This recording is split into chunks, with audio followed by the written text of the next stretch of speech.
Hi guys, welcome to my YouTube channel. So today is the first video of our SQL playlist. So guys, this is a playlist that's specifically designed for DS, DA, DE. That's your data science, data analytics, data engineer workloads for one. So let's just try to see at the question first.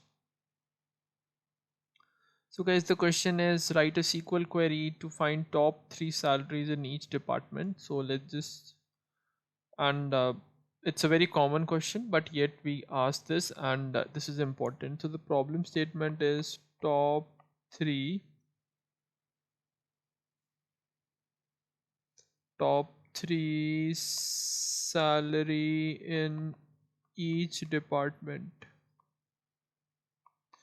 So guys, the way I usually approach such problems is first of all we need to create a dry run, or perhaps we need to mind map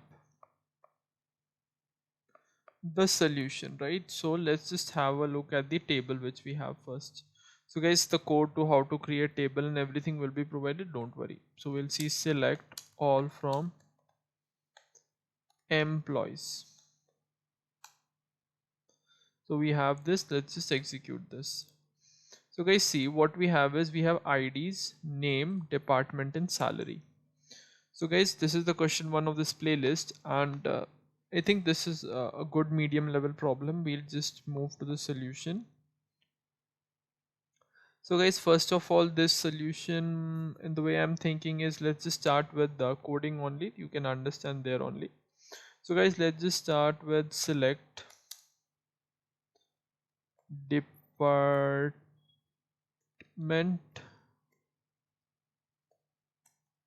salary, and let's just move to dense rank. Okay, let's just try to add some space over here. So guys, how do you write this is over? So first thing that comes is partition by. So we need to partition by department, and we need to order by salary, button descending order. Let's just name this as rank from employees.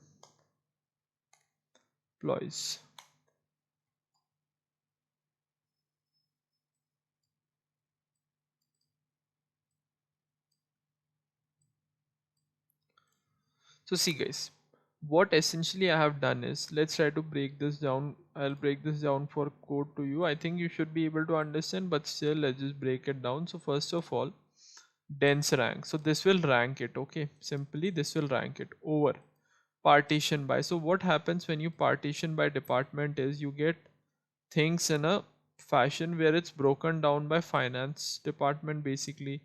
So 1 2, then once the next department will have start, it will start restart, and similarly for IT as well, and similarly for any further department, and we want to order it by salary. So this is essentially the thing that you need to remember: dense rank over partition by department, order by salary. What this gives you is ranked salary wise in descending order as per department. So whenever a new department will happen, what it will do is look for the highest one, okay, then it's going to rank accordingly. But the main trick is this partition by department, okay, because we need to have results by department, since the problem statement is to find top 3 employees in each department. Okay, now we have done this. Let's just visit the question once. Find top 3 salaries. Okay, the question is top 3 salaries. So we are able to get this. Now let's just wrap it inside a CT with ranked salaries as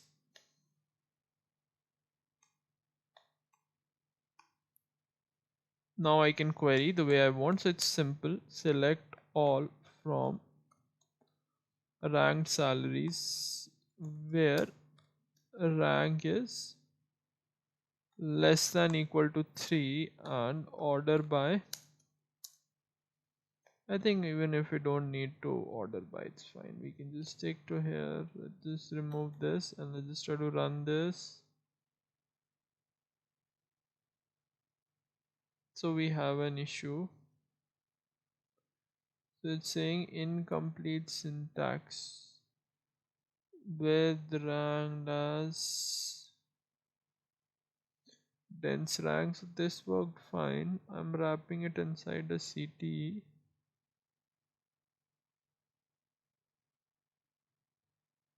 So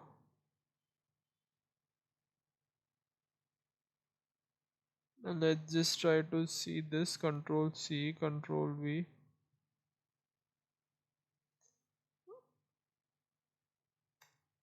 Order by department salary descending. Now let's just try to execute the code. So we are having errors. Salary, maybe this. So see guys, I haven't planned this thing. I want, yeah, now it's working because I want everything to be very raw, so that even the mistakes and everything gets clarified. And I'll now completely give you a walk of the work, how we are planning this problem statement line by line, because essentially the main part is logic building, guys. I'm not thinking of adding many videos to this playlist because I want it to be logically sound to you. So guys, see, the logic and the trick or the concept that you need to remember is you are trying to find out top 3 salaries in each department. So the first thing is, what we did is we created a CT. Okay, CT1. So in this we are partitioning based on department so that the results are filtered out by department, and we are ranking it. Okay, we are ranking what we need to rank. We need to rank the salary. In which order we need to rank is descending, so that we get department, salary and rank. So guys, I think this should be clear. I guess you can remember or understand the syntax, but the main thing is concept. Okay, I hope this thing is very much clear, that what you have is department, and then you need to rank the salary based on department. Let's say HR is there, HR is there, HR is there. Salary, salary, salary 1, 2 and 3. This would be the highest, second highest and third highest. Now the thing is, what you need to take care is that why we are partitioning by department, because if the department is IT, some salary is there, it will start with 1 if that is the highest salary. Post that, guys, if you'll see this code that I have written, it's very simple. I'm just selecting salaries from ranked salaries, which is my CT, where rank is less than equal to 3, and I'm ordering by department and salary in descending order. So that's optional. If you wish to do it, do it, otherwise don't do it. Okay, but it just gives the result in a more presentable manner. So the main takeaway from this video is, I think this might be a little tricky for some of you, but I'm starting with this one because guys, I want to close this playlist ASAP, and I want to have the levels of question right, that they should be medium from day one only, so that we slowly build. Always remember the syntax for partition by. Also order by we need to do on salary, in which order we need to do descending, and in the end we are just simply filtering it. Okay, so guys, always remember this. I have made sure I make you understand. Just remember again, first we are creating a CT, then we are doing department wise analysis so that the result gets stored into a CT. Okay, and then we are querying that CT. It's simple, guys, simple effective method. So let me just document this result for you as well. So let me just go to this and let me just control C, and let me just paste it in the thing. Let me just mark it as green. Okay guys, so thank you for staying there. This was the first video. Many more videos will come, so please subscribe. Thank you all. Hi guys, welcome to question number 2. So guys, today the questions code might seem very long, but the thing is guys, what I'm trying to make you guys understand is how to become a good problem solver and how to approach things in an industry. Because the thing is, I don't want this SQL playlist to be super long. I can add 100 questions, okay? But the problem is, do you need 100 questions, or can your knowledge be refined to 20-25 quality questions? That's my target guys, okay? Quality content, because I can't win over quantity, right? Otherwise it will take so much time for me to prepare, and I can do that. I can prepare 100 questions, but the problem is that it would be late for you guys to just get that thing done. So guys, today we'll be talking about customer retention. So never ever worry about the length of code. Everything is simple only, okay? Nothing is difficult. Moreover, you just need to pass the interview, right? Rest all AI can do very easily. So you just need to understand basics, that's all.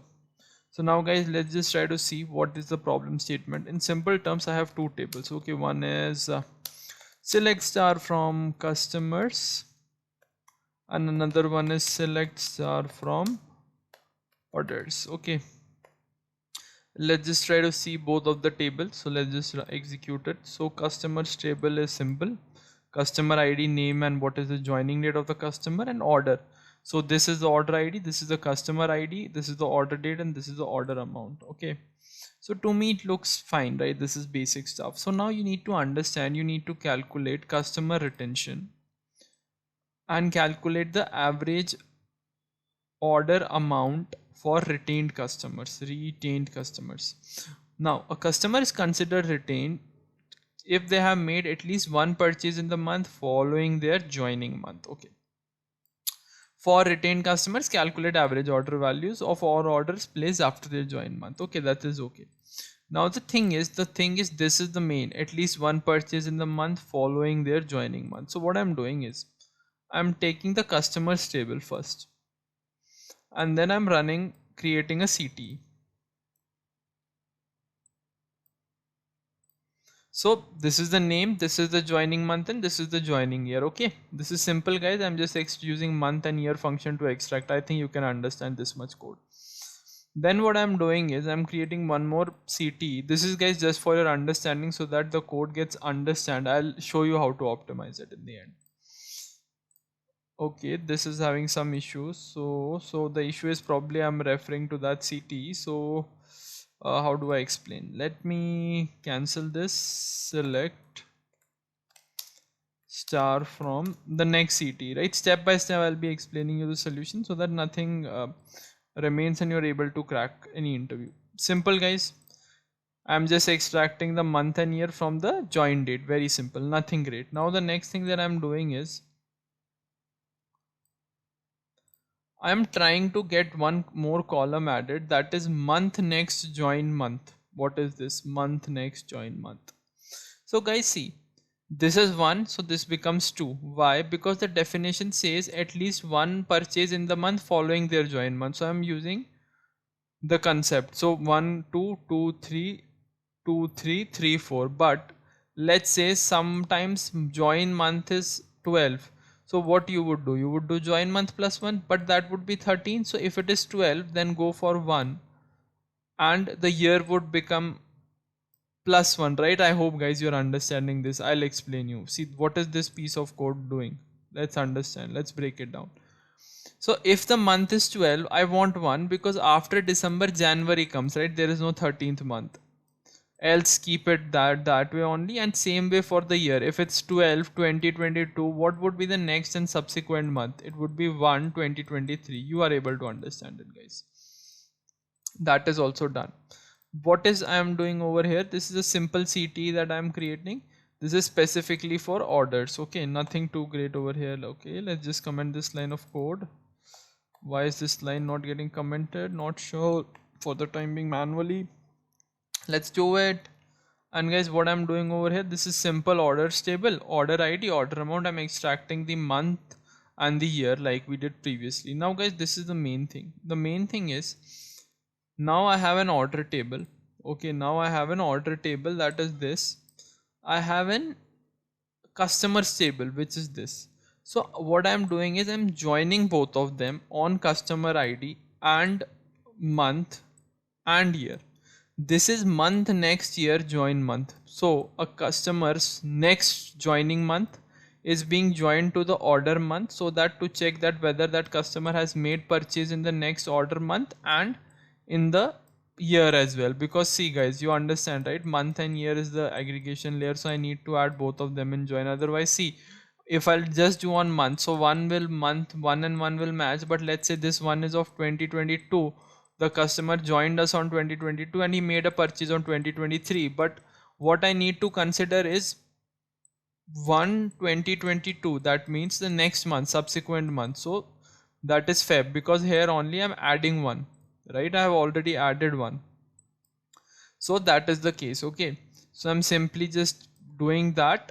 Basically, I hope you're getting it. Let me explain you again that this is a simple logic that I have used, guys. See, the thing is, I had customers table, I extracted order month, I extracted the next to the joining month and the next joining year. Then I had orders table, I have order month, order year. Now this is next, this is already plus one, so I'm joining month and year to just find those set of customers which have made. What will this give? This will give me the set of customers who have made an order in the subsequent month. Okay, this is the logic, guys. Okay, now what I'm doing over here? Then I'm so see, then what I'm doing is, then I am calculating the average order value, but of what customers? Of those customers, guys, which are there in my subset table. See, this is my subset table. Why I am only calculating for these customers? Because I want to calculate my average order value for retained customers. Okay, for retained customers I need to calculate my average order value, so that is why this condition is there, and this is average, and this is simple group by and having syntax. So please revise all these things. And then guys, in the last I'm just writing a join to get the name column. So guys, let me just walk you through again, so that if any one of you missed it. So guys, see, it's not that difficult. Let me just try to reduce the size, but then you won't be able to see, it's simple terms. Analyze. See, what we need to do is, first of all, we have customers table. I'm extracting month and year. This CT is clear. Okay, let's move to the next CT. The next CT says that if the month is 12, make it 1. If the month is 12, make year plus 1, otherwise just year. Guys, I think you understand, right? Why I am doing this? Because see, if I have a joining month, I need to move one step ahead, right? Because I need to check that in the next month did the customer made an order or not, because that's what business has given me, that's the definition of retention. Now why I am doing plus 1 and all these things? Because guys, if month is 12, if I'll just do plus 1, then what will happen? It will become 13. But guys, tell me, is 13 a month? No. I hope you understand. This CT is also clear. So guys, see, this is how you understand. Break codes into multiple parts. Then you have order CT. Guys, this is clear, right? I'm not talking about this. Now this is the CT that is done. Now this is the part of the code that we need to focus upon. The next snippet of code, what it is doing, it is saying that I need to join my customers table with the orders table. Okay, this would be the common area that would come up. Inner join. Why I'm doing inner join, guys? Tell me. Because see, I'm taking customers table, so I just want to find those customers which are common in here. Okay, common in here, and those have made purchase in the next month in the same period context, that is year as well, and the customer ID is same. Guys, I hope you understand now. And last, guys, I'm just calculating the average order value from which table? From CTE orders. Why CTE orders? Because CTE orders is here. This is the orders table. Okay, and then you are saying, sir, this is clear, but why are you writing this filter? Because guys, I only need to calculate AOV for retained customers. Okay, retained customers. Okay, I'm only need to calculate AOV for retained customers, and then in the end I'm just doing a simple left join so that we get things in a proper manner, just to get the name. So guys, I hope you're able to understand this. If you have any doubt, you can reach back to me. Let me just cancel it. I hope these type of problems are usually little difficult to understand, but guys, see, The code is also lengthy. Just try to spend some time. If you have any doubt, you can reach out to me, take help of an LLM in understanding. But the main thing is now code optimization. Go to here, go to chat GPT, create a new thing, just write optimize the code, and guys, now you will have an optimized version of code which you can not directly use. Please first cross check the code based on your logic and then try to use it. Guys, see, this is very important. I broke down the problem statement into multiple sections where I showed you how to extract month here, what is this logic, and then how I am doing an inner join to get the necessary details, and then guys just using it to get the average order value for the retained customer. This logic is just for name, okay, just based on that. So guys, let me copy code and you can just explore it. For the time being, I'll just dump this into our thing which we are using, SQL at one shot. So guys, probably this video might have become a little complicated, but guys, that's the nature of questions that you would have to deal with in interview. That's the nature of the questions that you need to know in development. So just try to spend some time. I believe it's not super difficult, but yeah, I think it's almost clear only from my end as well. Only thing is, this is little tricky portion where people might get confused that why I'm doing this, guys, because here I'm figuring out my retained customers. What are my retained customers? My retained customers are those customers which I made order in the next month and in the years. I guess you will be able to understand.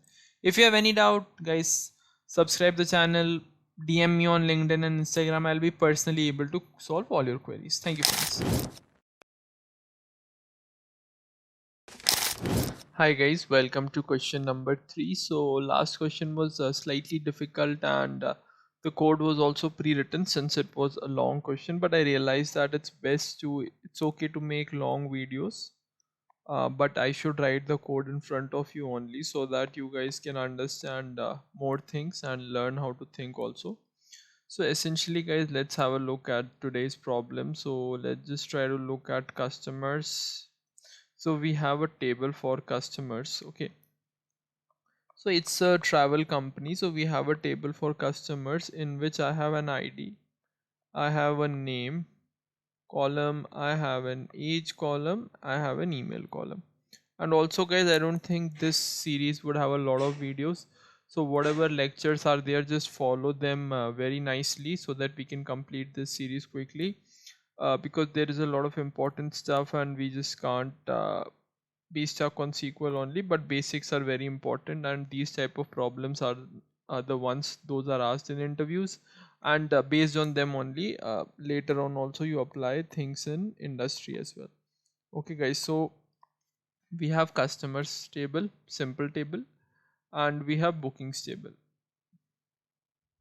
So guys, essentially bookings has booking ID, it has customer ID, it has destination, and it has one more column called booking date. I think the column and everything are self-explanatory. Now let's try to understand the problem statement.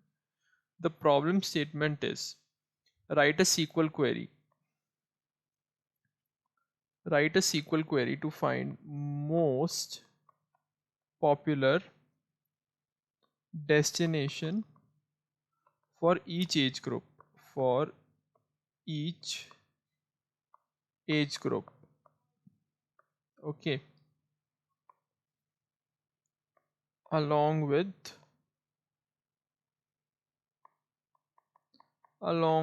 number of bookings for that destination. So guys, there is an age bifurcation as well, so it's 18 to 30, 31 to 45, and 46 plus. So I guess guys, you would have read, understood the problem statement. Let's move to the board now. So guys, see, we have a customers table, okay, which has ID, name, age, email. We have a bookings table which has booking, which has customer ID, which has a destination, and which has booking date. Okay, so now guys, let's just start.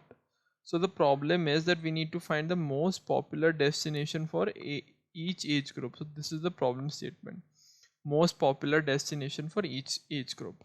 So most popular destination for each age group. So guys, see, first of all, if you will see that in the customers table, I don't have a column for age group. So let's create that first. Let's break down into parts and do it. Okay, so let's just try to first get that thing done. So let's just query customers table. So let's just try to create age group. So select, okay, star from customers. Okay, then the next thing is we need to group them. So how do we group is by this, guys? Okay, so case when is the thing that I would use. Case when age is from 18 greater than equal to 18 and age is less than equal to 30, then we should be going with 18 to 31. So we are grouping it. So when age is greater than equal to 31, and so guys, I think you're able to understand, right? This is simple syntax. Then I'm just grouping it 31 to 45. Okay, this is also clear. And else the value should be 46 plus, and we need to end as age bracket. So guys, see here what I'm doing is essentially, let's just try to run it first. Is it running? Yeah, so guys, see, we are able to break down people into age brackets. So we have achieved the first task, which was that since the thing is that we are having a requirement, we were having a requirement to find things at an age group level. So on the customers table, I have applied age group. How? By using case when statement. So guys, that's covered, right? The concept is clear. Now let's move to the next task. Now the next task is most popular destination. So what is a most popular destination, guys? Tell me. A most popular destination is the destination that is visited most. Clear, guys? So basically, if I'll group by destination and count star, so I will get how many visitors travel to this destination, right? How many people go there and travel. But the problem is, if you will read, I need most popular destination. I need most popular destination per age group. Okay. So I need to break down the analysis at an age group level. So I have destination. I need to break it down at one more level, that is age group level. So how will I proceed there?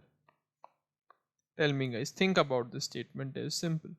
That what we have is we have destination and we have age group. So first of all, let's try to see how bookings and customer tables are linked, because essentially we have just started with customers table and we are not able to crack the entire problem because customer table has only details because of customer. So the next step in the problem statement is that how do we link bookings and customers table. Then we'll see what is the main logic. So we need to link bookings and customers table. Okay, so let's try to get this as a. Okay, and let's just try to properly write it. A dot star. Okay, a dot age, a dot age, a dot age, and a dot age. Okay, and yeah, this is okay. Now how and where we'll get booking. So let's just try to create a CT with customers. So CT just helps to create things at runtime only, and then I can use it in the next subsequent query. So with customers, this is my customers fact as this. Okay, this is done. So let's just query customer fact to see everything is there. Customer fact. Okay, is everything there? Yeah, everything is there. Now let's just try to say select a dot star, because we need to link them, right? So how should we link it? So this a dot star should be booking. So let's just see what is inside the bookings table first. Only this thing we need to query. So okay, so we have booking ID, customer ID. So on the customer ID I can join, right? So I can write b dot star, and let's not write b dot star, let's just write b dot age, because we need that only. So just write age bracket bracket, the age bracket, left join customers fact, that is b, on a dot customer id, comma, is equal to b dot customer id. Okay guys, see now on the bookings data we are able to get a column for customers age bracket as well, that this booking was made by customer id 1, that is of the age bracket 18 to 31. So see guys, we have linked bookings and customers. How? We applied a join, we specifically use left join. And guys, while creating views you need to be aware, if you will be working in backend and stuff, so if you're working in backend and stuff, so you need to work on these type of things, that which join should uh, this join should also be used in accordance only. So now the thing is guys, the main thing is that how to decide which join to use. So guys, mostly we would use, many types of joins are there, but mostly in industry I have used a lot of left and inner join. Okay, these type of joins are very used. The thing is, always remember that for a fact table we are adding one more dimension. Okay, here we had bookings, which is a fact table, and from customer table we need to get their age. So this table is kept in left because we can't drop anything from fact table, so that is why I'm using left join. Okay, and if I just wanted the intersection I would have used inner, but guys, mostly I, whenever try to create things, I use left join wherever I can. Okay, until and unless the business requirements is for a inner, I mostly go with left join. So I'm using a left join. So now I have linked bookings and customer. Okay, now I need to understand that what is the count of booking, what is the count of booking for each age group, and what is the count of booking for each age group and destination. So if 18 to 30 goes to Japan, Dubai, say it should have 30 and 40 and 30. So 18 to 30.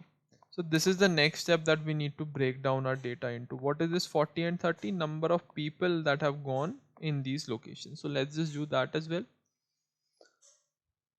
So let's just create another fact as city bookings fact.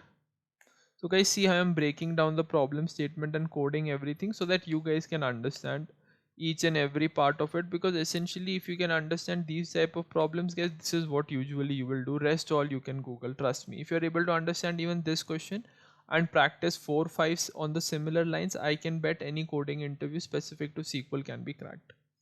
So let's just try to write select a dot star, comma, count star. Why? I need number of bookings made from CT bookings fact, and I need to group by. On what basis? I need to group by on age bracket, and I need to group by on age bracket, and I need to group by on age bracket and destination. I need to group by on age bracket and destination. Okay, let me just type it, destination. This is good, right? This is good. Destination. Why I am doing this guys, please try to understand, because I need to understand for each bracket destination wise count of booking. Simple guys, simple English, right? So let's just try to run and see, is our code working fine? Okay, there is some error. So what does it say? Column A alias doesn't match A. Now let's just try to run it once. I think we should name this as CNT, as CNT.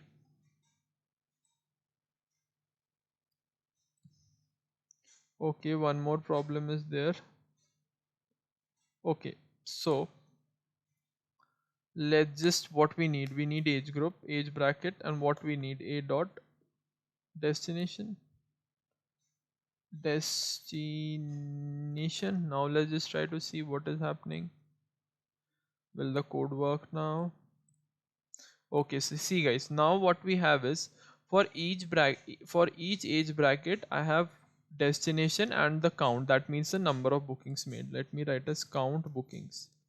So now how do we get the top one? Guys, by ranking it, right? So now let's just move to the third step. See guys, I have broken down, so the video is long, but if you'll do this type of 2-3 questions, you don't need 50 other questions to be done, guys. That's why I'm breaking down.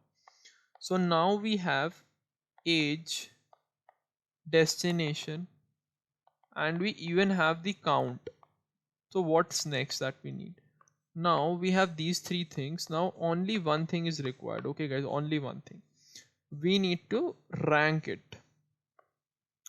So we need to just rank on age destination on the maximum count, right? For each age destination, what is the maximum count? I think this can be done, guys. This is not a very big task. We have done group these things in our last video as well. So CTE bookings count as, so guys, see how I have broken down to understand, to make you understand into multiple CTEs. So now let's just go ahead, select star a dot star comma. So just try to see guys, dense rank, DENSE, dense rank over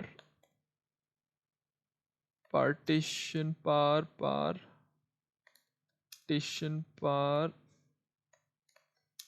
by.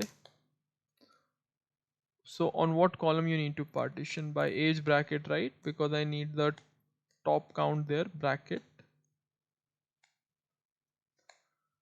bracket.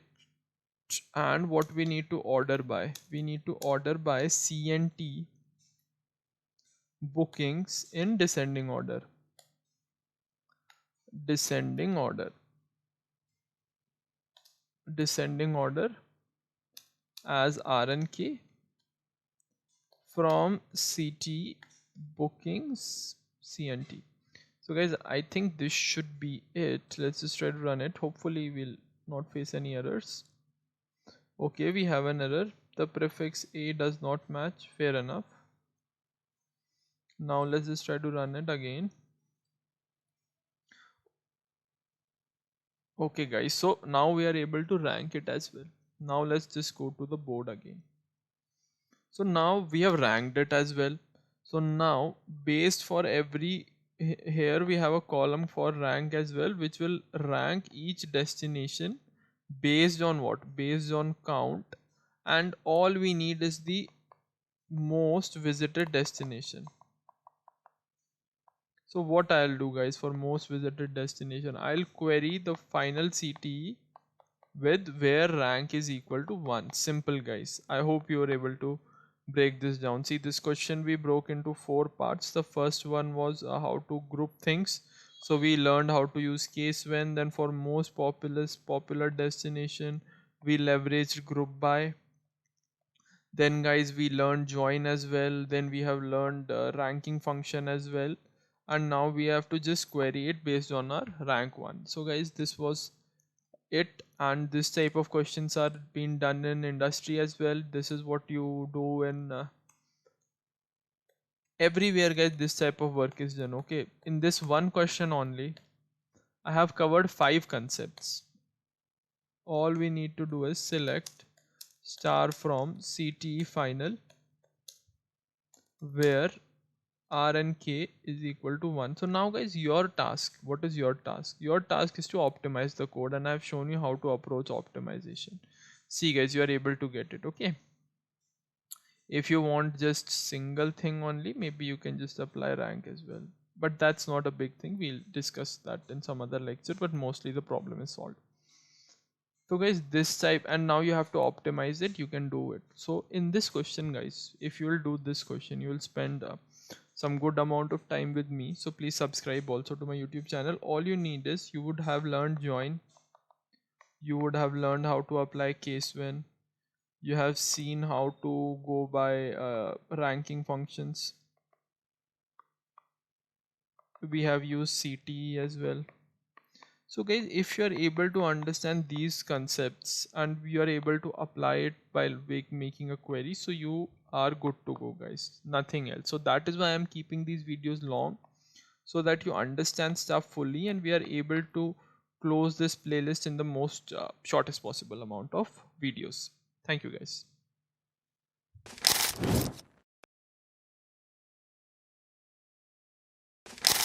Hi guys, so today is the question number 4 for SQL playlist, and as I guys said that we'll focus on we'll just focus on the basics which are asked in interview, and not only these things are asked in interview, these are the concepts and the code type of codes which you write in industry as well.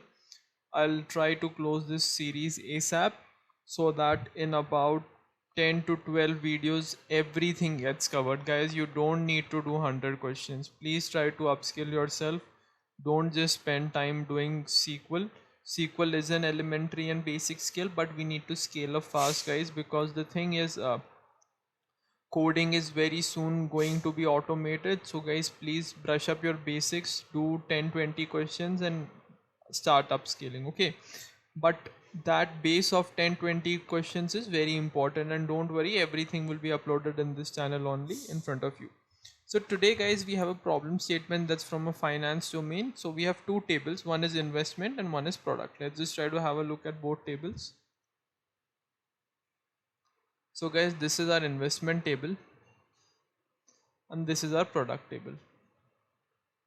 So in product table, we have product ID, the product name, and what is the annual fee percentage.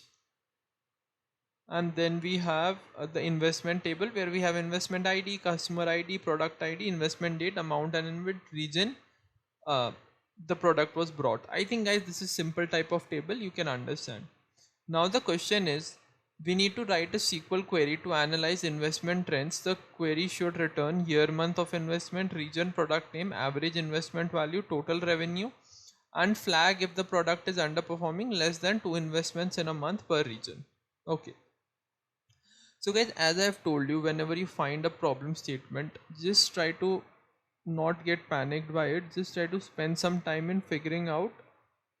Okay, even we should apply chain of thought reasoning. Okay, we should break down the task into multiple subtasks and proceed. So guys, see, the first thing is, first thing first, is that in my investments table I don't have product name. In my product table I have product name, right?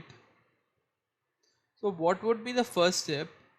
Would be, because I have to write a SQL query to analyze investment trends, so I need to perhaps first of all join 1 and 2. Okay, so essentially I'll be joining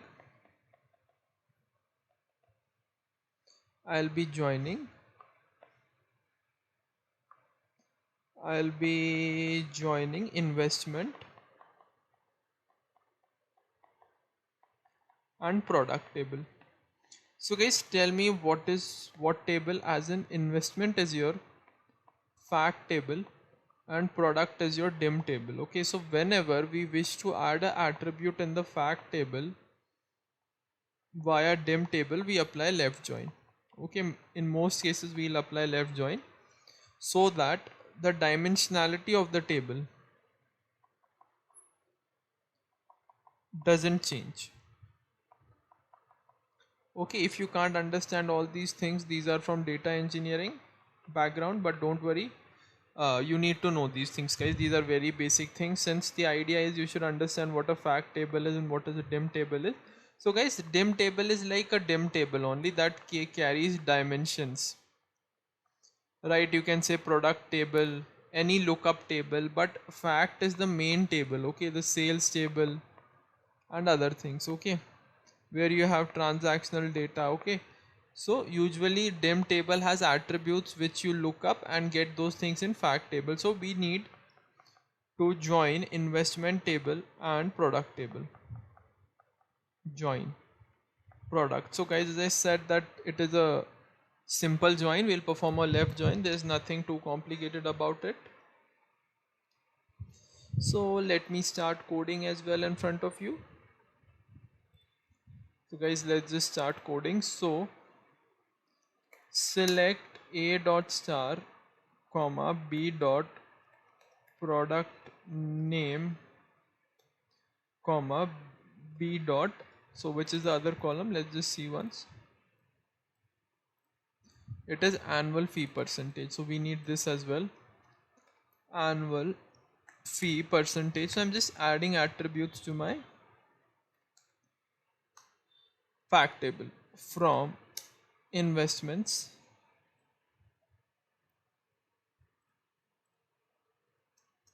a left join, so products. So guys, in left join, all records from left table would come up, and joining records from right table would come, okay. And then you have b dot product id, b dot product id. Now let's try to execute this code. So guys, see, we are able to get those two columns or not, annual fee percentage and product, annual fee percentage and product name is coming. Fine guys, so it was not difficult, okay. Now you are able to see that one thing they are saying, that total revenue is equal to investment into annual fee percentage. So let's just try to get that thing as well. So what we'll do is, it's not difficult guys, only we need to multiply two columns. So a dot amount into b dot annual fee percentage as, what that would be guys, that would be my average investment, sorry, that would be my total revenue. So guys, that was knowledge given in the question only. See here, sum of investment into this. So this is what I'm doing over here, I'm just trying to create one more column in the join only. So guys, this is also done. Now we are going good. But now see, again guys, one thing is there, that they are asking for year month as well of investment, and we have a date column. So how do we do that? So see guys, what we'll do it, we'll write a function called concat. What we need to concat, we need to concat month, okay. What is, from where we'll get month, we'll get it investment date. So it's a dot investment date, a dot investment date, okay. And then we need to just have a identifier so that there is some separation, year investment date as, let's just name it as year month. Year, actually this is month here, so let's just name it as month here. You can do it in whatever way you want. Let's just try to see whether this is working. See guys, we are able to get month here as well, month and year. So this is extracting month, this is extracting year, and then we are concatenating it. So guys, now I think we have a lot of details, right? We have year month as well, we have region as well, we have product name as well. We don't have this, we'll see this later. And then we have total revenue as well, and then we, I think this is it. Okay, now what we need to do, now write a SQL query to analyze investment trends. The query should return year month of investment, okay, region, product, average investment amount. So guys, whenever there is some sort of requirement like this, let's just wrap it inside a CT main as, and now we can simply use the CT. So guys, whenever there is this thing, see, average, total. So guys, we need to apply some sort of group by, and we just need to see what columns the query should return. So I'll tell you. See guys, it's simple. Select what needs to be done is simple. Select month here. Okay, why month here? Because it's there in the query. Then the query needs region as well. Region, product name. Okay, now average investment amounts. So average amount as average investment as average investment amount. Okay, what? And it needs total revenue, that is sum total revenue as total revenue. Now whatever columns that we have mentioned in here will come in group by as well. Group by. So guys, tell me, is it difficult? The way we have broken down problem statement, is it difficult? Okay, we have some error. As I said guys, I don't have code in front of me, so there can be errors, there can be anything. Okay, so we need to debug it in live class only, so that things become very realistic. What is the issue? Line 15. Okay, on product ID. Okay, here is I guess the issue. Now let's run it. So see guys, we are able to get the thing. Now there is one more requirement. Now you're able to see, right, how we are able to group by results at these three layer of level, and these are the two aggregations which you are using. Now there is one more layer to the question, that is flag if the product is underperforming, that is less than 2 investments in a month per region. So same guys, it's simple only, right? Nothing needs to be done. What needs to be done? It's simple that if the number of times your product is being sold in the same level of aggregation that we are talking about, we need to flag it. Okay, so if we do count star as number of times sold. Now tell me guys, is it difficult to understand? Sold. I'll just run it. See guys, number of times the stock is sold, sorry, the investment is sold, we have that column. And now we need to flag it that if it is less than 2, then we need to write it as underperforming. So that's also not done difficult. So case when count star less than 2, less than 2, less than 2, less than 2, then under, else. Okay, end as flag. Now let's just try to run it. Okay, so it's underperforming every time. So guys, this was the question, and let me give you a brief overview on how to think. Okay, syntax and everything you can crack. And guys, as I said, you need to learn how to extensively use LLMs, because that would be the only skill that you would be using in distinct future. And by distinct future, I just mean 1 to 2 years. So guys, see how did I crack this question is, first of all, I joined tables, nothing major done. Then guys, I used concat to combine three things. One was month, another one was my identifier, and year. Okay, then I realized that some business logic was there which wanted me to multiply two columns. I did that. The next thing was, I checked the question and they asked that, hey, you need to write a SQL query that tells year, month, region, whatever is required. So there are few columns, those are mostly categorical columns, and some aggregation.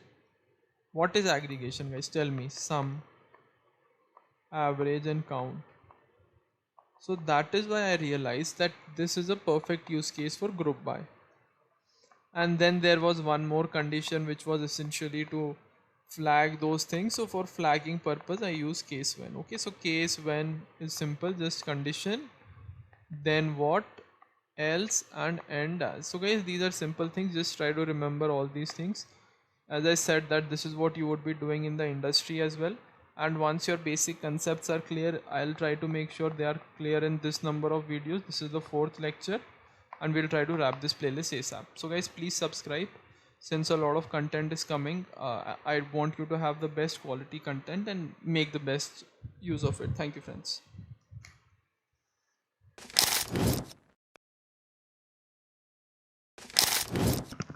Hi guys, welcome to the question fifth of our SQL for data science interview playlist. And perhaps guys, today we have a question in which we have a sales table, and the sales table has four columns: product ID, month, year, total amount, and percentage growth. I think these are not the columns, these are what we want in the final output. But let's just try to see the question first. Let's try to see the table, guys. So let me just select star from sales. So see, we have a sales table in which we have sale ID. So let me just mention it once. We have a sales table in which we have an ID, we have a product ID, we have a date column, and we have a quantity column, and we have a total amount column. And what is the exact requirement is that we need to calculate month over month sales for each product. Okay, that's the game. So now the problem is that if you'll read the question, it's calculate month over month sales growth for each product. Now that is why I had written that in the output I would need product ID, I would need a column for month, year, I would need a column for total amount, that is what is the total amount of goods sold in that particular period of time, and what is the percentage growth. So first of all guys, let's try to break it down into steps. So first of all, we have a sales table.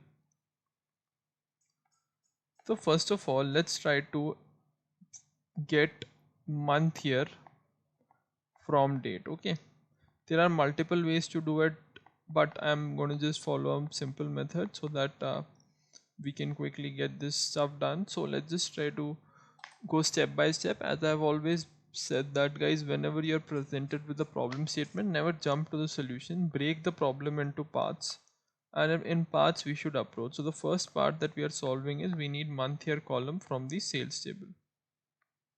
So let's just try to get that done. So what are we going to do is we are going to write select star from sales, and here let's just write concat. So concat would join two things. Which two things? Month, so it would extract the month, sale date, and then we should get year as well. Year, sale date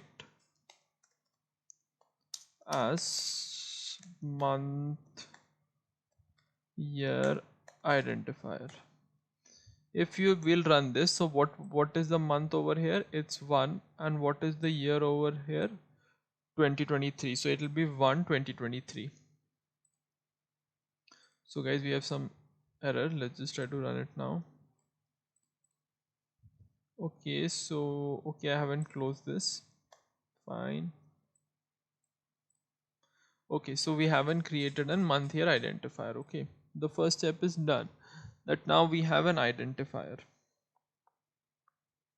We have an month here identifier. Now the next thing that we need to do is, if you would realize that we need to calculate month over month sales growth for each product. So the analysis is being done at a product level and at a month year level. So we need to get our data into product and month year level. How we'll do that? So in our data set, we'll apply group by and get this task done. See guys, how I'm approaching the task by breaking down into smaller problems so that you can understand and actually understand how to think. So let me just create a CTE with CTE1 as. Okay, now we have done this with CTE1 as this. Now what is the next thing would be? So let's just create another CTE, CTE2 as. So select product ID, comma month, year, IDF comma sum total amount from CT1 group by these two things. And let's just try to query it. Select star from CT2.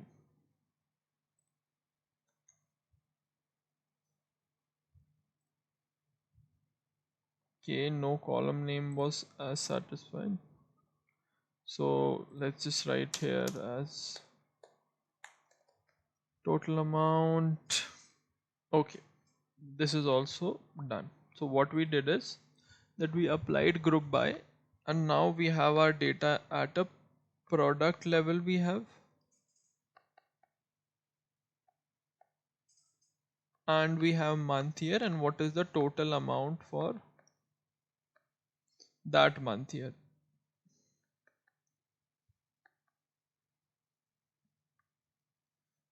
Okay, now this is fine. Now what is the requirement? We need to calculate month over month growth percentage. Okay, so let's just try to see this month over month growth percentage. What does this mean? So what is growth percentage means is that current period, and previous period. So let's say for this month you did a sales of 200 rupees. In the previous period you did a sales of 100 rupees. So what would be your growth percentage? It would be current period minus previous period divided by previous period into 100. So it's 200 minus 100 divided by 100 into 100. So yeah, you have had 100% growth. So this is what we need to do. So what we need to do, we need to find out a way such that for every month year identifier that we have created, we can have a column that would have previous month here. How would this be done? This would be done with lag. So what is lag? Lag will help me fetch the previous value in whatever context I want. So I'll tell you how to use it. So see guys, again how reading the problem statement and breaking it into multiple parts is going to help you. As I said guys, why I am telling you this approach. The thing is, right now I have uploaded 5 questions and I want to complete this playlist in 10 questions only. And then my SQL sheet is publicly available. Just practice from that and guys, you are done. I can challenge that you will be able to pass any SQL round if you just focus on these things. Okay, any SQL round with just how many questions? 10 questions plus practice my SQL sheet, because concept wise and problem statement wise everything will be covered here, and for practice you need to do this, because guys essentially you have to do it right, because I can upload 100 videos but that doesn't solve any purpose. That's why I'm telling you, if you'll focus on these 10 problems to start with and then just do questions mentioned in my sheet, I can guarantee you guys, and by guarantee I mean a full guarantee. So now since I was telling you, I'll tell you how to use the lag function and get the previous month value. So see guys, it's not that difficult. So all we need to write is some syntax, that is lag. So lag as in we'll get the previous month value, for which column we need, total amount we need. Then we need to write over partition ti partition by product ID. Makes sense, because we want the data to be partitioned by at a product ID level, right? Because everything is happening at a product ID level, and we need to order by this month here IDF as previous value. This is the main concept guys. Let's just try to see whether this is working or not. Now see, try to understand what have we done. So product ID, this is this 500, this is this 700, and this is this 600. But now the next product ID has started, so that is why there is a null. because previously there was no information available for that period. So that is why guys I have to write syntax in a way that I need a previous value of this column, that is lead. Then partition by will tell me to what layer I am partitioning by. So I've said partitioning by product ID. That means whenever a new product ID will come, a new analysis would get started, so that this is going to get taken from here and this is going to get taken from here, and initially there will be nothing, which makes sense since we want to see product ID, like which product has been doing what sort of growth over month on month. Okay, now how we'll compare month on month growth percentage, guys? It's not very difficult. All you need to, just as I gave you the formula, right, you need to do total amount minus this value. Okay, you need to just subtract this value, just need to subtract this value, and then you need to divide it by this value. I shown you in my notes, right, how is growth percentage calculated. So current period minus previous period divided by previous period. Let's just try to run it. See, we are getting the answer. This is the growth percentage. Now your task is this: the growth percentage should be expressed as a percentage and round to 2 decimal places. So guys, please do this. Okay, just try to complete it and post the solution in comment section. Number one. Number two, try to copy this code, okay, whatever code is there, and go to an LLM. Okay, let's say you go to chat GPT,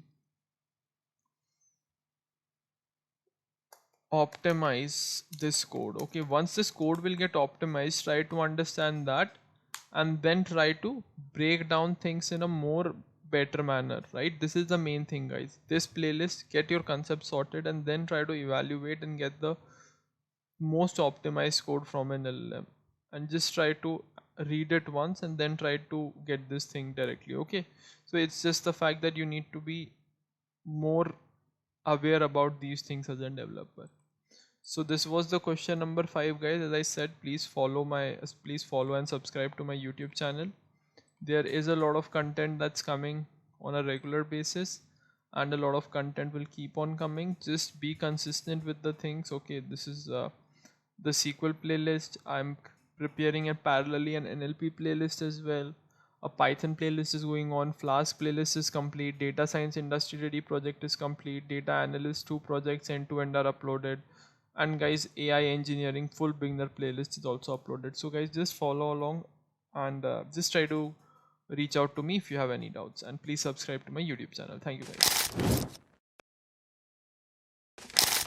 Hi guys, welcome to the question number 7 of my SQL playlist. And guys, yes, the idea is to cover new concepts in every question so that you could just ace it. Already guys, 6 questions are there. They are more than enough, but I'm covering those concepts as well which are missed in the earlier question. So guys, today we have a question: write a SQL query to retrieve the list of employees along with their manager name. So we have employee ID, name, and manager ID. So guys, see, this is a question that's a lot asked. Specifically, the concept that's used over here is of self join. Okay, now understand the table. We have an employee ID column, we have a column for name, and we have a column for manager ID as well. Fine.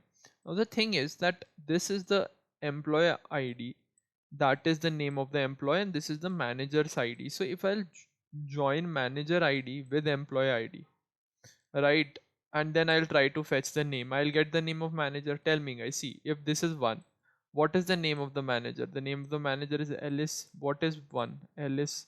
What is 2? Bob. What is 2? Bob. So this is a simple question, but sometimes some people tend to do it in some other way. And then there is, if the employer does not have a manager, the result should show no manager. We'll see this later. So first of all guys, let's just quickly write select a dot star. So let's not do star, let's do a dot employee ID. Employee ID, comma a dot name, comma b dot name. Okay, let's not make it like this. Let's just make it like b dot name as manager name. Simple guys. Only thing is there that you need to join a on a dot manager ID is equal to b dot b dot employee ID. Let's just try to see what are we doing and what is right and what is wrong. So first of all, I haven't mentioned here, so let's just mention left join employees B. Let's just see what happens. So see guys, what we are able to get is that, as I said, that I need to join the manager ID on the employee thing and then try to fetch the name. So I'm getting name. This was a simple question guys. Okay, there was nothing magical over here, but since I have to cover concepts, so I'm covering self join concept because we are joining the table with itself, so it's self join. Now the thing is, if the employee does not have a manager, the result should show no manager. So guys, it's not that difficult query. Only thing you need to use is a function called coalesce. Coalesce. And the thing is, if it's null, what should it be? It should be no manager. No, should be no manager. Simple guys, it's not very difficult question, but covering it since it wasn't covered. So yeah, this is the concept of self join guys. Try to remember these type of questions. These type of questions are definitely asked in all interviews. Thank you guys, and please subscribe to my YouTube channel. I'm seeing a lot of you are not subscribing guys. At least 73% people are not subscribing, so please subscribe guys. Thank you guys, have a great day ahead.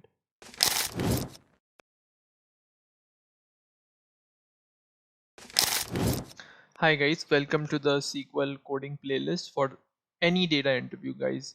And if you are following along this playlist, I can guarantee you won't fail any interview. That's my promise. That's a guarantee guys. So today's question is, we have a product table.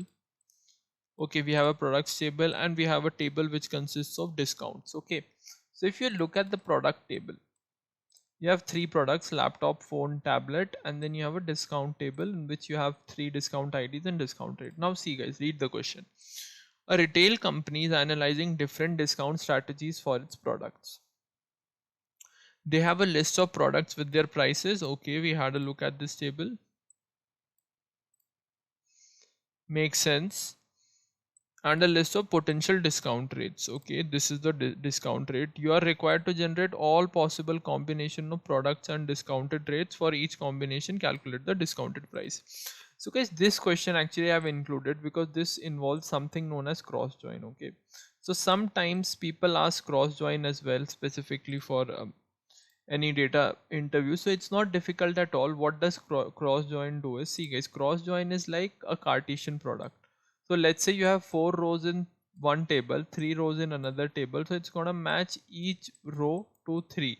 So in total you will have 12 rows in total. So the fact is that it is used to combine all rows from 2 or more tables. So see guys, how we'll do it.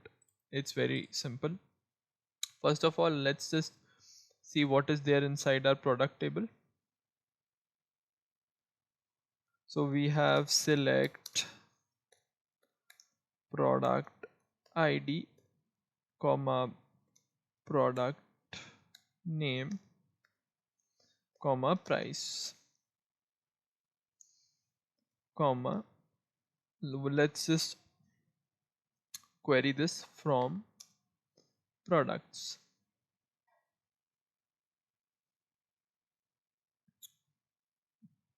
Makes sense guys? We are just doing a simple SQL select query. Now what do I need from discounts?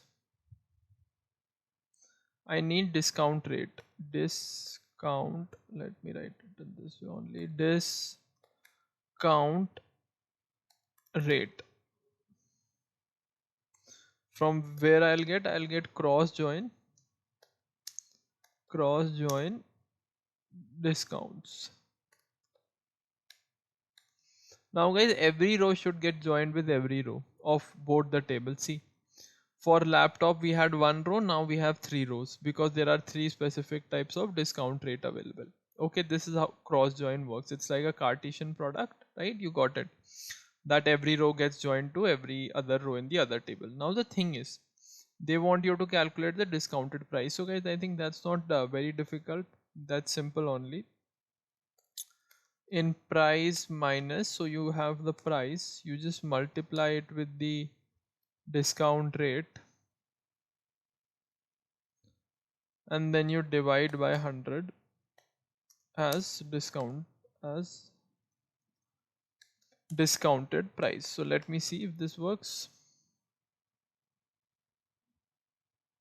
Yeah guys, this is working. Okay, so you can just make sure the decimals and everything, spelling वगैरह, spelling and all are okay, but just try to evaluate this. Okay, this is an important video, so just try to remember and revise cross join once. It would help you in your interviews and real life also, as this is a real life use case. Because see, now you are able to say that okay, if the product laptops discount is 5%, then this is going to be the price. If it's 10, this, and if it's 15, then based on this you can like decide on the discounting strategy for your product. So on that note, I would like to end. And guys, please subscribe. A lot of you are not subscribing. Please subscribe, guys.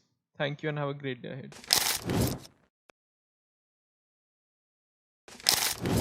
Hi guys, welcome to the SQL coding playlist. So we are at question number 9 today. So today's question is important and I have seen this question being asked multiple times.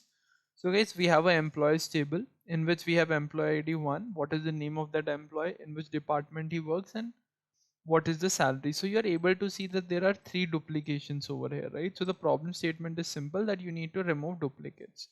So guys, first of all, I'll be creating a CTE with this row number thing.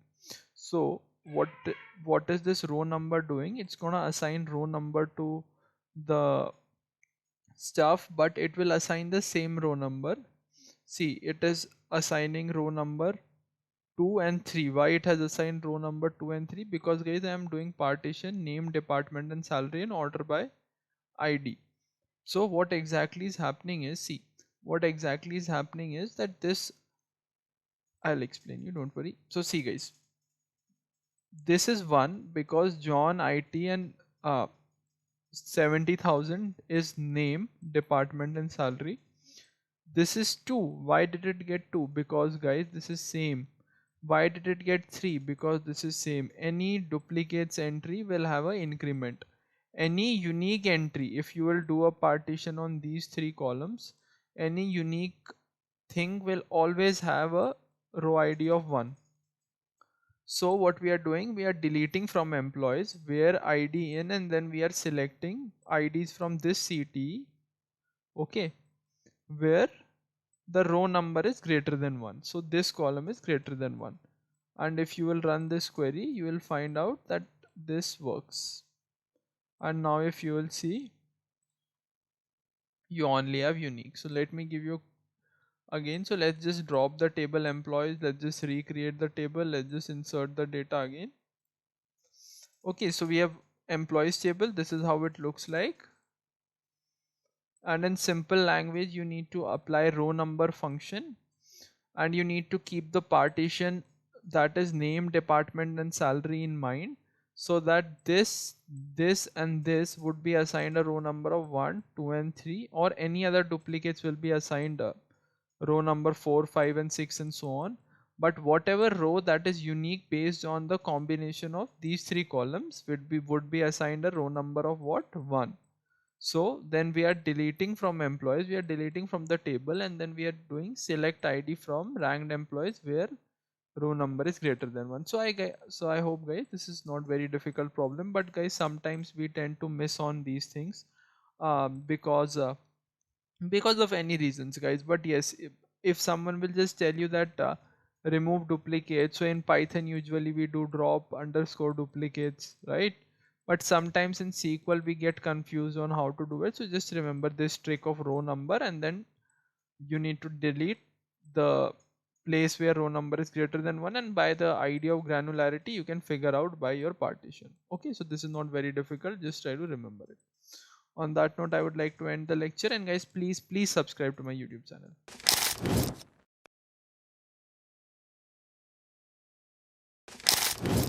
Hi guys, welcome to our SQL series. So you are able to see that I have documented all questions whatever previously we are doing. So we are doing question number 10 today. I'll add that as well, don't worry. So guys, today's question is very simple, but yeah, sometimes this type of question is asked, and this is generally asked to just see that can you think in multiple ways. So we have a simple employees table, and the recruiter is asking you to come get me the second highest salary without using limit and top. So guys, this is not a difficult question. All you need to do is, first of all, let's start with the maximum salary. Select max salary from employees. So guys, what we have is the maximum salary. Okay, now what we need to do is, now we use select star from employees where, okay, salary is, where salary is greater than this. So once you run it, you'll have an error. What is the error? Still, so let me use it inside a bracket. Now let's see what will happen.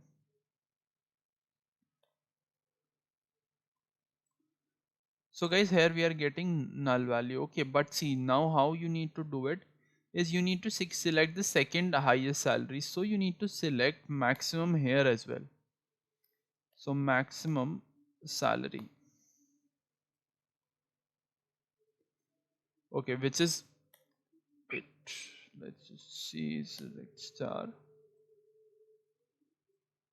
See guys, now what you have done is, you have created a table in which you are getting salaries of those employees which are less than the highest one. So if you wish to get the second highest one, what you will do, you will simply take a maximum over here, max salary as second highest. So guys, see, this is a simple problem, but see, the only thing you need to understand is how do we use subqueries and all.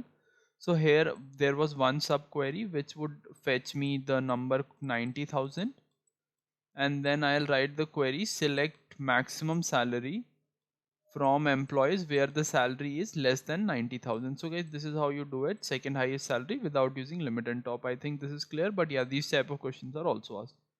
Thank you, and please subscribe to my YouTube channel.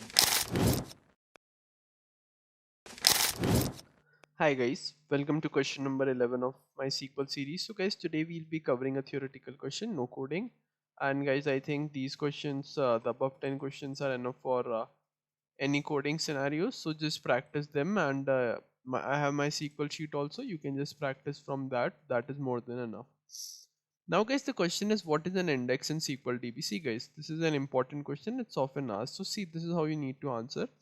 An index in SQL is a database object that is used to speed up the retrieval of rows from a table. So guys, what does this mean is that whenever you wish to query a table, let's say with writing a where condition, and guys, there are times when the table is very large in size, so in order to just speed up the process of retrieval, you can use indexing. Okay, so essentially it improves the performance of query by providing quick access to rows in a table based on indexed columns. Indexing are particularly useful when you have to perform where clauses, as I said, right, join clauses and order by. So guys, that's the main power of indexing. Okay, essentially whenever you want to speed up the processing of process of querying any table, you can use indexing. So guys, see, how does it work? Think of it, this is how you need to explain the recruiter as well. Think of index as an books index. Instead of scanning the entire table row by row, an index allows the database and the required data by referring to the index structure. So guys, what happens is, once you are writing that where query, right, it doesn't go into the entire table and search, it just references the index directly and the results are quick. And guys, these are the types of index which people use. So we have primary index, okay, that's automatically created when primary key gets created. Then you have unique index, then you have non-unique index, clustered and non-clustered. So you can read about them and also try to just have an example. Then guys, just try to see this example on how do we do it. So see guys, this is our create index command. So in which column we have created? We have created on employee's name. So guys, whenever we will do this query, right, our results will get fastened up. Our retrieval results, always remember, our retrieval results will get fastened up. Now guys, this is there. Now also try to remember that there are few drawbacks, okay, of indexes. So guys, sometimes it's storage overhead, right, because index consume additional storage space. So let's say you are managing any DB in your cloud, and there is a big table and you create a big index. So guys, essentially you need to understand that this would increase the cost as well as the space. And then guys, managing costs on cloud is an essential job of any person who is dealing with data on cloud. And guys, you will have slower DML. What is DML, guys? Data manipulation operations such as insert, update, delete, because indexes would also need to get updated. So yeah guys, sorry, I was just telling you about why DML operations are slow when you do indexes. Because guys, see, not only the rows would get deleted, but index also gets updated every time. So guys, you can just read this. And yes guys, sometimes you are asked few theory questions as well, just to judge how much knowledge you have, so that in case some out of the box scenario comes, you are able to help. So just try to remember this question as well. Thank you, and guys, please subscribe to my YouTube channel. Hi guys, welcome to my SQL playlist. So I was getting requests to add few theory questions, and yes, I've started adding them.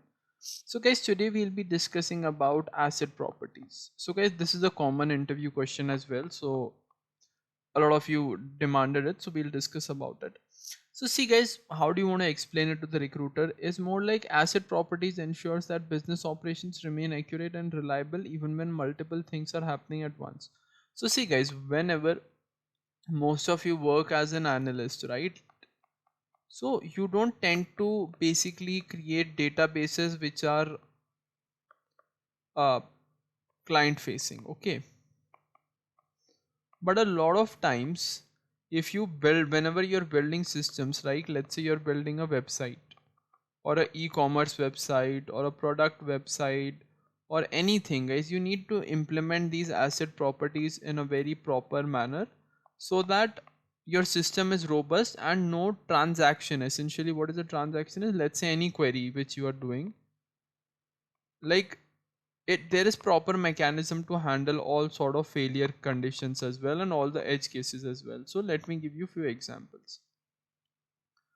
So guys, see, first of all, the property is atomicity, and the idea is that either all or nothing. So this makes a lot of sense, right? Let's say you're placing an order on Amazon. So first of all, your order needs to be recorded, the payment must be processed, and the inventory must be updated, and a confirmation email needs to be sent. So guys, this is the flow, and either all four of them would get executed or none of them would get executed, right? Because you only tell me, how will you receive a confirmation email if your payment has not been processed? Let's say you took something to the cart and now you are doing payment and it is not happening, then essentially that product will always remain in your cart only. It's not like that product will be shipped, because the idea is that either all transactions about these four things will happen out there, that your order needs to be recorded, the payment must be processed, inventory must be updated, and then confirmation email needs to be sent. So see, essentially first of all the customer order will get created, then you need to update the product inventory that the stock quantity is -1, right? This is also very important because you are buying one item of one thing, and then you need to record payment, and then only you will be receiving an email, okay? And trust me guys, this is implemented in every industry. But always remember that the idea is that either all four of them would get successful or nothing will get successful, okay? It's not like half in half out, okay? Half in half out doesn't work. So it's more like, let's say, uh, this is a very common example. You are transferring payment from one account to another account. Now the thing is that from your account payment has been deducted, but in other account the payment has not been received. So essentially guys, in 5 to 7 business days you would re-receive your payment in the bank account, right? The money can't go in the air, okay? So all these things also happen. Now the next thing is consistency. Guys, consistency is very important, that when whatever business logic that you have, it always needs to be on your SQL layer as well. You can't bypass or do any sort of query which surpasses the business logic. So here I have given examples of Nike's inventory system. So see guys, Nike would always keep an inventory, okay? of the shoes or anything whatever it sells. Now the thing is guys, can you tell me that can the inventory be negative? No.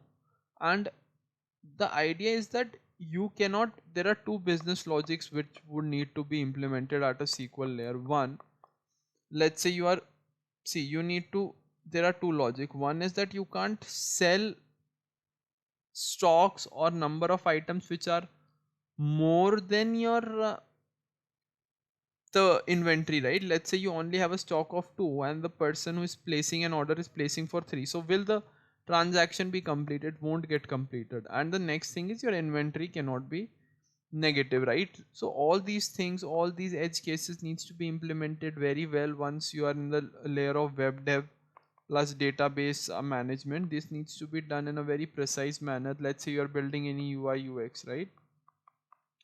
And you have an option for stock and there the person is entering -1, so maybe your system is not robust enough to handle all these cases and the entire system will only fail. So guys, all these things needs to be carefully dealt with. And yeah, these type of things are always there, that every business will have some sort of consistency or business context is very important. Okay, and in the SQL layer only for that data integrity check we need to implement that. Now let's move to isolation. So guys, isolation is very important, that everything happens, like every transaction happens as if it is only one occurring. So tell me guys, what usually happens is, if you would have seen sometimes in book my show, what happens is that once you are in the process of selecting tickets and you are doing you are trying to book it, you are in the payment stage, okay, and someone else comes to the website even though the payment hasn't been completed, but those tickets are so for the time being shown as booked. Because guys, the idea is, let's say we want to book tickets for a concert system, right? So it's more like that every transaction would be happening in an isolated manner. It won't be happening that there would be effect of one transaction on another, because then guys, if these type of things will happen, then your system can crash. So you need to be uh, very well aware about this system as well. So companies like book my show, paytm insider, right? Paytm Insider, all these companies implement these sort of logic where it's like whenever you're doing a transaction, it's like an isolated process. It's not like you and me will any day try to book the same tickets and the tickets would be booked for both of us and then we would fight. So it doesn't happen. So we need to have a check on isolation layer as well. So guys, the last thing is durability. So guys, this is also very important. If you will understand this, that let's say you have given a loan application, okay, now the bank, suppose you're taking a loan from a bank and then the bank has approved the loan. So see, now what will happen is that this thing, once something is, like once the payment is confirmed, it it must be permanent, right? Let's say your the loan is transferring to your bank account and again for some reason the bank server got down or something on those things happen. So it's not like that the money would vanish in the air, okay, it would be it would go back into this account and then it would get back to you, okay. So all these things are very important, that once the payment is confirmed it must be permanent. Even if the bank system crashes a second later, the payment record cannot disappear. So very important. If you would see this example, what it is happening is that first of all what is happening is you're just trying to roll out 1500 out of your account and then you're updating your remaining balance minus 1500 to just keep a consistent track of everything, that everything is in order, okay.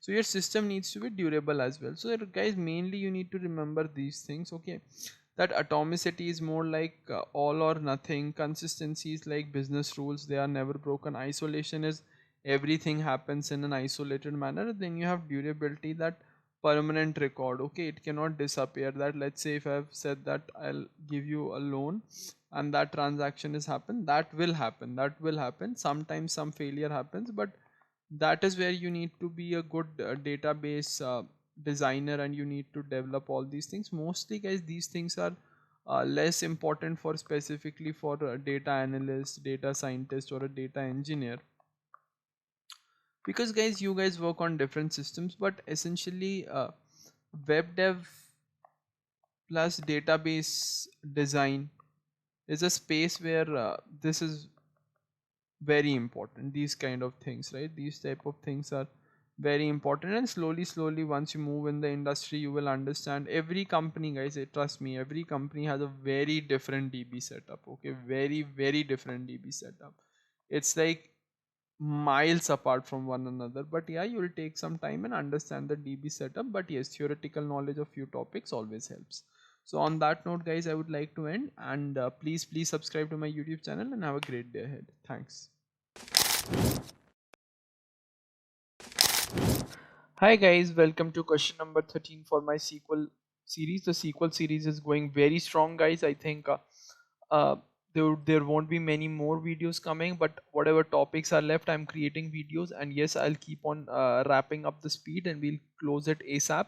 So guys, the today's topic is what is stored procedure. So guys, see, a stored procedure in SQL is a pre-compiled collection of one or more SQL statement that performs a specific task and can be reused throughout the database. So guys, see, if you're knowing programming, you know that we create functions. Why do we create functions? Essentially, whenever a task needs to be repetitively performed, so what we do is we create a function, and then anyone can use that function. Okay, let's say, guys, what happens in industry is, let's say you are a data engineer and you work on a problem statement and create some complex code, and now any business user wants to use the code. So guys, obviously he won't directly do the code, right? Because he can't understand. So what you will do is you will wrap your code inside a stored procedure and share the stored procedure name with him, so that he can write a execute command and essentially run that stored procedure. So guys, once you run that function, everything becomes simple, because the complex SQL code is wrapped inside in such a way that the user can directly call the function. So let's just see a demo, guys. So today we have an employees table,